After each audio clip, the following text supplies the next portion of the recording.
నేను ఇప్పుడు ఇది ఇంటర్వ్యూ ఆపేస్తాను నేను చెప్తున్నాను. పిచ్చి పిచ్చిగా మాట్లాడుతాను. చెప్పే ధైర్యం కాదు,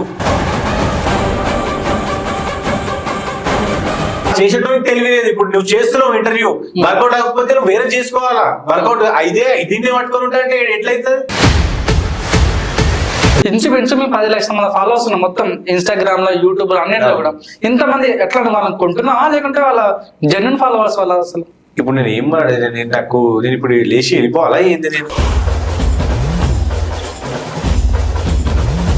కరెక్ట్ మాట్లాడితే నేను కరెక్ట్ గా ఇస్తాను. చెడ్డీ బ్యాచ్ అంటే మీరు స్క్రాప్ బ్యాచ్ తో మీకు సంబంధం లేదా? నేను ఎప్పుడైనా స్క్రాప్ బ్యాచ్ తో తిరిగి చూసినాను. ఓకే, ఎప్పుడైనా ఒక వీడియో పెట్టినా స్క్రాప్ బ్యాచ్ తోని. అంటే నాకు అర్చస్ అయ్యాను. సో మీరు ఆయన ఫాలో అవుతున్నారా అంటే ఆయన స్ట్రాటజీ ఫాలో అవుతున్నాడు అనిపిస్తుంది. ఆయనకు నాకు అవసరమే లేదు. బాలాజీ గారు యూట్యూబ్ లో చాలా డబ్బులు సంపాదించి ఆ డబ్బులు ఎట్లా ఖర్చు పెట్టాలో తెలియక గోవా బీచ్ లో పోయి ఎంజాయ్ చేస్తున్నాడు. డబ్బులు అక్కడ జులైగా ఎంజాయ్ చేస్తున్నా అంటే మీరు ఏమంటారు?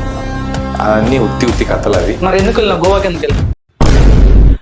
గోవాలోని శ్రీనిధి అనే హోటల్లో బాలాజీ గారు చీకటి గదులు చిత్తకొట్లు ప్రోగ్రామ్ చేశాడు అంటే అక్కడ ఒక అమ్మాయితో దొరికిందని వార్తలు వస్తున్నాయి. దాని నేను చెప్తాను ఫేక్ అవే అన్ని. అదే సాంప్రదాయాన్ని సూచన అనుకోవాలని ఇగో అలాంటి చిల్లర లెక్కలు చేస్తే ఇప్పుడు నేను కూడా బయట పడుతుండే.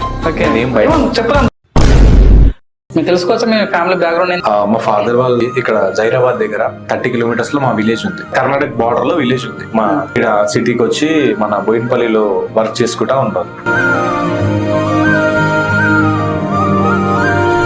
మీకు ఒక వీడియో వినిపిస్తాను, మీరు లవ్ గురించి అసలు ఏమన్నారని.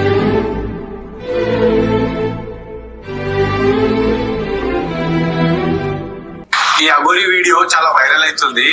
అఘోరి పెళ్లి చేసుకుంటుందంట. ఇదంతా సోషల్ మీడియాలో మొత్తం వైరల్ చేస్తున్నారు చాలా కొంతమంది న్యూస్ ఛానల్లో. మీరు చెప్పండి, లవ్ గురించి మీరు ఏం చెప్పదలుచుకున్నారు? పైసా తమాషా అట్లుంటది మనతోని.